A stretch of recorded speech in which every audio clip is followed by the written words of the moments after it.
Kosinus 20, kosinus 40, kosinus 80, to'g'rimi?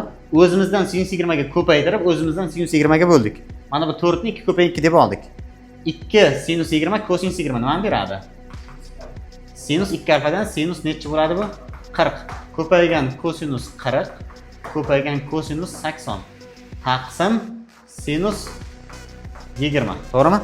Endi 2 sinus 20 sinus 40 kosinus 40 bu nimani beradi? Sinus 80 ni beradi. Sinus 80 ko'paygan kosinus 80 taqsim sinus 20 mi? Nima tushmayapti suratga? Formula bo'lish uchun 2 tushmayapti. 2 ga ko'paytirib 2 ga bo'lamiz. Shunda surat nima beradi?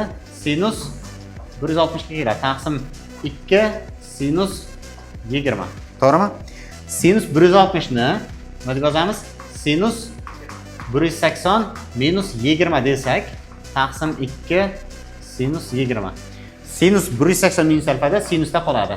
Sinus 20 taqsim 2 sinus 20 mi?